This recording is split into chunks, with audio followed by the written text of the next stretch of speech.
MCC go back Nepali जनताको आवाज भइरहेको छ। तर पनि संसदवादी राजनीतिक दलका दलाल नेताहरूले यो कुरो सुनिरहेका छैनन्। सरकारले सुनिरहेको छैन। परिणाम के आउँदैछ भने प्रमुख प्रतिपक्षी दलको हैसियतमा बसेको नेकपा एमाले र नेपाली कांग्रेस यी दुवै दलहरूको मिलोबतोमा बहुमत पुर्याएर एमसीसीलाई पास गर्ने र अन्य दलाल संसदवादी नेताहरूले त्यसलाई समर्थन गर्ने, सामान्य रूपमा विरोध गरे झैं गरे पनि त्यसलाई बहुमत पुर्याएर पास गर्ने षड्यन्त्र भइरहेको छ। संसदवादी राजनीतिक दलका नेताहरू यदि तपाईहरू विदेशीहरूको गुलाम बन्न चाहनुहुन्न, यदि तपाईहरू विदेशी शक्तिको दलाल होइन, यदि तपाईहरू विदेशी शक्ति सामु लम्पसार पर्नु भएको छैन, विदेशी शक्तिसँग डलरमा तपाईहरू यदि बिक्री भइसक्नु भएको छैन भने स्वतन्त्र रूपमा तपाईहरूले आफ्नो विवेकको प्रयोग गर्नुहोस्। संसदबाट यसलाई अस्वीकार गर्नुहोस्। श्रीलङ्काले अस्वीकार गर्यो, बांग्लादेशले अस्वीकार गर्यो, पाकिस्तानले त्यसलाई भित्रिनै दिएको छैन, अफगानिस्तानले भर्खरै त्यसलाई लखेटिसकेको छ भनेपछि नेपालमा त्यसलाई भित्र्याउनु पर्ने आवश्यकता के छ?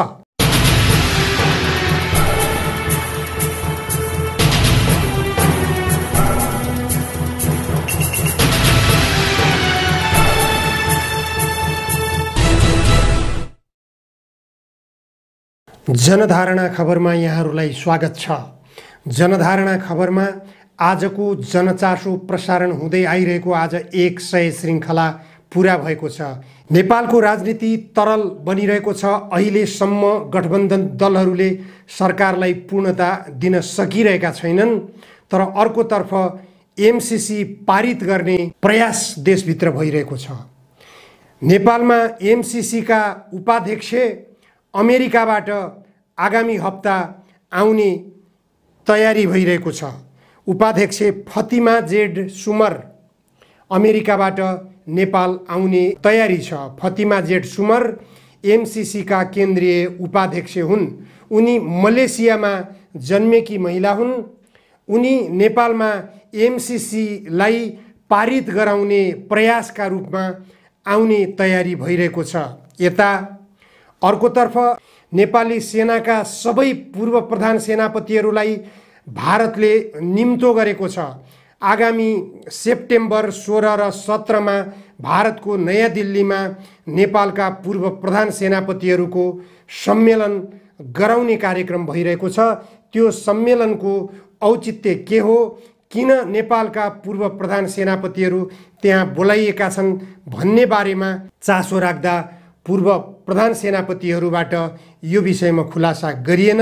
एकजना पूर्व प्रधान सेनापतिले यसलाई नियमितता पनि भन्नुभयो, तर नियमितता भनिए पनि यस्तो खालको सम्मेलन यस अघि भएको जानकारी प्राप्त भएको छैन।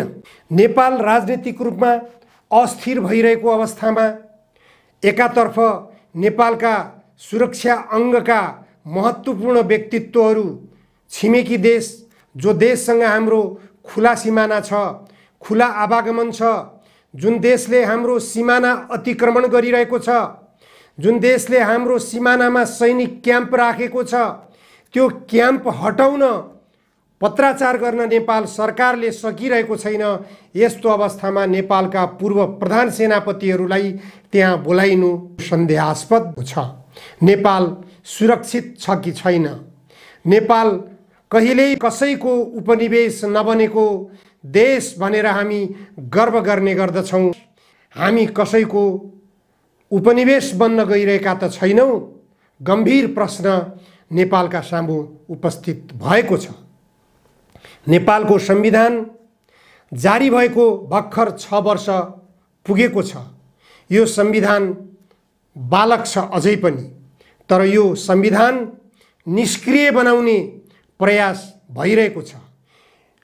असोज 3 गते संविधान सभाबाट संविधान जारी गरिएको दिन हो। असोज 3 गते संविधान दिवस नजिक आउँदै गर्दा त्यो संविधानलाई निष्क्रिय बनाउने प्रयास भइरहेका छन्। अमेरिकाबाट एमसीसीका उपाध्यक्षको आवागमनको कुरा होस् अथवा नेपालका पूर्व प्रधान सेनापतिहरूको दिल्लीमा सम्मेलनको विषय होस्। यसमा प्रशस्त शङ्काहरू उब्जिएका छन्। अमेरिकाले आफ्नो युद्ध उन्मादी नीतिलाई नेपालमा स्थापित गर्न चाहेको छ। नेपालमा आफ्नो सैन्य क्याम्प विस्तार गरेर नेपालका विभिन्न ठाउँमा सैन्य अखडाहरू स्थापना गरेर छिमेकी देश चीनसँग युद्ध लड्ने योजना बनाइरहेको छ। चीनसँग युद्ध लडोस्, नेपाललाई सरोकारको विषय होइन, तर नेपाललाई युद्धभूमि बनाएर, नेपाललाई आश्रयस्थल बनाएर छिमेकी देशहरूका विरुद्ध निशाना गराउनु भएन, यो देशलाई युद्धभूमि बनाउनु भएन भन्ने कुरामा नेपाली जनता सचेत बन्न जरुरी छ। नेपाल असंलग्न परराष्ट्र नीतिमा प्रतिबद्ध छ। नेपाल पञ्चशीलको सिद्धान्तमा प्रतिबद्ध छ। त्यसकारण नेपाललाई त्यस्ता विदेशीहरूका युद्ध उन्मादी नीतिमा सामेल हुन दिँदैन। नेपालको संविधानले दिन्छ कि दिँदैन?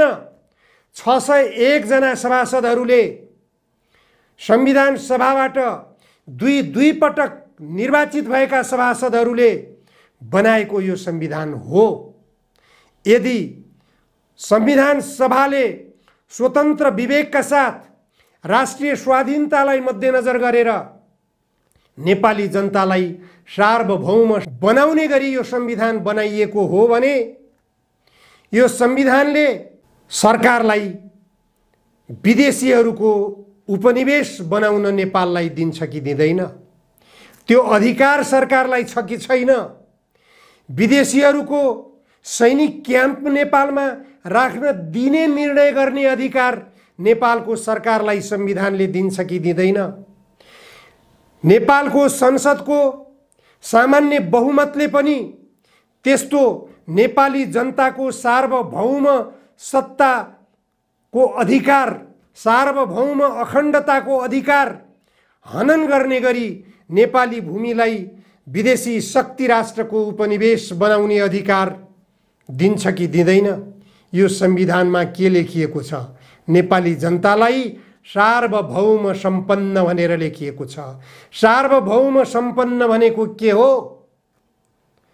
संसदका सामान्य बहुमतका सदस्यहरूले विदेशीहरूको सैन्य उन्मादले भरिएको उपनिवेशवादी नीतिलाई नेपालमा भित्र्याउन दिने अधिकार यो संविधानले दिन्छ भनेर लेखिएको छ। यदि लेखिएको छैन भने गम्भीर परिणामको घडीमा नेपाल उभिएको छ। नेपाल समाप्त हुँदैछ। नेपालको संविधानभन्दा माथि एमसीसी को सम्झौतालाई राखिएको छ। एमसीसी को सम्झौता, एमसीसी सँग नेपाल सरकारले गरेको सम्झौता नेपालको संसदबाट पारित गरिँदा बित्तिकै नेपालको संविधानभन्दा त्यो सम्झौता माथि रहनेछ। त्यो सम्झौता संसदबाट पारित गरिँदा बित्तिकै नेपालको संविधान निष्क्रिय हुनेछ। संविधान मातहत बनेका सबै कानुनहरू स्वतः निष्क्रिय हुनेछन्। यो संविधान मातहतमा बनेको सरकार निष्क्रिय हुनेछ। नेपाल सरकारलाई नेपालको संविधानले होइन, एमसीसी सम्झौताले परिचालन गर्नेछ। नेपालको सेनालाई एमसीसी सम्झौताले परिचालन गर्नेछ। एमसीसी सम्झौतामा के लेखिएको छ? एमसीसीमा कार्यरत कुनै पनि कर्मचारीले, एमसीसीमा कार्यरत कुनै पनि पदाधिकारीले कुनै किसिमको आर्थिक अपचलन गरे अथवा उनीहरूले कुनै जानी नजानिकन अपराधजन्य काम गरे भनेपछि उनीहरूका विरुद्ध नेपालको कानुन आकर्षित हुने छैन। एमसीसी सम्झौतामा उल्लेख भए बमोजिम हुनेछ। अर्थात् एमसीसी सम्झौता नै नेपालको संविधानलाई सञ्चालन गर्ने एउटा संविधानभन्दा माथिल्लो दस्तावेज बनेर जानेछ। एमसीसी का पदाधिकारीहरूले आर्थिक अनियमितता गरे भने पनि नेपाल सरकारले लेखा परीक्षण गर्न पाउने छैन, कुनै किसिमको प्रश्न उठाउन पाउने छैन। अहिले एमसीए नेपालका नामबाट नेपालको राष्ट्रको ढुकुटी सिद्ध्याउने काम भइरहेको छ। 5 स्टार होटेलमा कार्यालय सञ्चालन गरिएको छ। परामर्शदातालाई पारिश्रमिकको नाममा अरबौं रुपियाँ लगानी गरिएको छ। नेपाली जग्गा अधिग्रहण गर्ने भन्दै बस्ती उठाउने काम भइरहेको छ। नेपालको जङ्गल अधिग्रहण गर्ने काम भइरहेको छ। वन कार्यालयहरूलाई पत्राचार गरिरहेको छ। यसले गर्दा नेपालको राष्ट्रको ढुकुटी सकाएर अमेरिकाको एमसीसी परियोजनाका निम्ति यहाँ नेपाली टोपी लगाएका अमेरिकी दलालहरू क्रियाशील भइरहेका छन्। उनीहरूलाई नेपालको कानुनले रोक्दैन, नेपालको संविधानले रोक्दैन, नेपालको लेखा परीक्षणले कुनै रछारपाटो लाउन सक्ने छैन। नेपालको महालेखा परीक्षकले एमसीए नेपालले गरेको खर्च बेरुजु उल्लेख गरिसक्यो। उसले असान्दर्भिक सवालमा परामर्शदाताको पारिश्रमिकको नाममा अनावश्यक खर्च गरिरहेको भनेर औल्याइसकेको छ। त्यसमा प्रश्न उठाउने अधिकार नेपाल सरकारलाई छैन। एमसीए नेपाल मातहतका नेपाली टोपी लगाएका नेपाली नागरिकहरूलाई समेत नेपालको कानुनले छुन सक्ने अवस्था छैन, किनभने उनीहरू एमसीसी नेपालको मातहत खडा भएका अमेरिकी दलाल कर्मचारीहरू हुन्। अमेरिकी दलाल कर्मचारीहरूलाई नेपालको कानुनले छुन पाउँदैन। भर्खरै मात्र अफगानिस्तानमा त्यही नियति अफगानिस्तानका जनताले भोगे। अफगानिस्तानको कानुन अमेरिकाद्वारा निर्देशित भयो। अमेरिकाको दलाल सरकार त्यहाँ बन्यो, त्यहाँ कठपुतली सरकार बन्यो। त्यो कठपुतली सरकारको मातहतमा काम गर्ने छिमेकी देशहरू, विभिन्न देशबाट त्यहाँ सहयोग गर्न पुगे। उनीहरू आज तालिबानीहरूको निशानामा परेका छन्। आज उनीहरू तालिबानीबाट त्रस्त भइरहेका छन्। तालिबानीहरूले उनीहरूलाई कारबाही गर्छ कि भन्ने उनीहरूमा आतंकले घर बनाएको छ। तर तालिबानीहरूले उनीहरूलाई कारबाही नगर्ने भनिरहँदा पनि उनीहरू कोही बेलायत जान तयार छन्, कोही अमेरिका जान तयार छन्, कोही युरोपका अन्य मुलुकहरूमा जान तयार छन्, कोही जापान जान तयार छन्। विभिन्न सम्पन्न मुलुकहरूतिर उनीहरू जान तयार भइरहेका छन्। विमानस्थलमा लामबन्दी भइरहेको छ।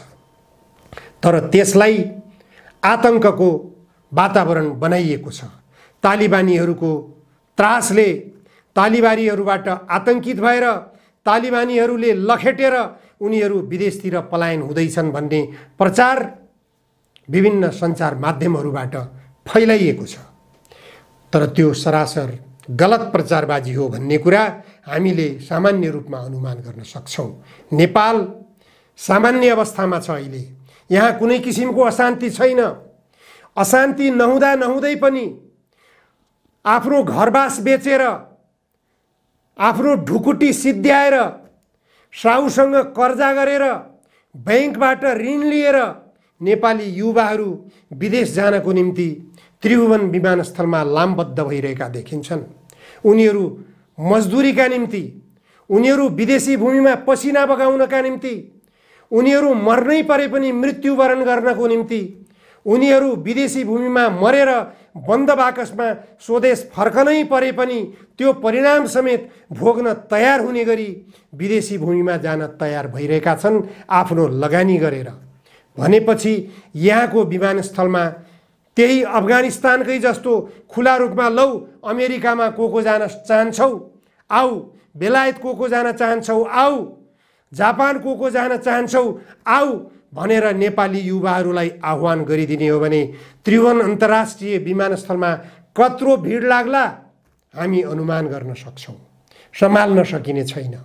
जसरी अफगानिस्तानको काबुल विमानस्थलमा अप्रिय घटनाहरू भए, त्यहाँ बम ब्लास्ट भए, त्यहाँ गोली चले, त्यहाँ तमाम किसिमका नरसंहारहरू भए, त्यो नियति जुनसुकै मुलुकमा पनि हुन सक्दछ।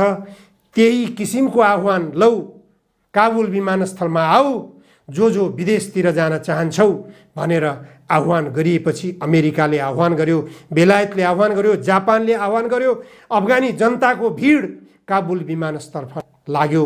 यो सबैले देखेको हो। अफगानिस्तानी जनताले त्यो भोगेको नियति हो। त्यो नियतितर्फ नेपाललाई हामी डोर्याउँदैछौँ। नेपालमा त्यही अवस्था हुँदैछ। विदेशिएका 80 लाख नेपाली युवाहरूलाई स्वदेश फिर्ता गराउने कार्यक्रम लागू गर्नुपर्ने ठाउँमा नेपाली युवाहरूलाई विदेशतिरै लखेट्ने अभियानमा नेपाल सरकार लागिरहेको छ। यहाँको यो संसदीय राजनीतिक दलका नेताहरूले नेपाली युवाहरूलाई विदेशैतिर लखेट्ने योजनामा लागिरहेका छन्। नेपाललाई संविधानमा गन्तव्य समाजवाद भनेर लेख्छन्, नेपाललाई उपनिवेशवाद बनाउँदैछन्। नेपाली जनताले सडकबाट खबरदारी गरिरहेका छन्। एमसीसी गो ब्याक नेपाली जनताको आवाज भइरहेको छ। तर पनि संसदवादी राजनीतिक दलका दलाल नेताहरूले यो कुरो सुनिरहेका छैनन्। सरकारले सुनिरहेको छैन। परिणाम के आउँदैछ भने प्रमुख प्रतिपक्षी दलको हैसियतमा बसेको नेकपा एमाले र नेपाली काङ्ग्रेस यी दुवै दलहरूको मिलोबतोमा बहुमत पुर्याएर एमसीसीलाई पास गर्ने र अन्य दलाल संसदवादी नेताहरूले त्यसलाई समर्थन गर्ने, सामान्य रूपमा विरोध गरे झैँ गरे पनि त्यसलाई बहुमत पुर्याएर पास गर्ने षड्यन्त्र भइरहेको छ। संसदवादी राजनीतिक दलका नेताहरू, यदि तपाईहरू विदेशीहरूको गुलाम बन्न चाहनुहुन्न, यदि तपाईहरू विदेशी शक्तिको दलाल होइन, यदि तपाईहरू विदेशी शक्ति सामु लम्पसार पर्नु भएको छैन, विदेशी शक्तिसँग डलरमा तपाईहरू यदि बिक्री भइसक्नु भएको छैन भने स्वतन्त्र रूपमा तपाईहरूले आफ्नो विवेकको प्रयोग गर्नुहोस्। संसदबाट यसलाई अस्वीकार गर्नुहोस्।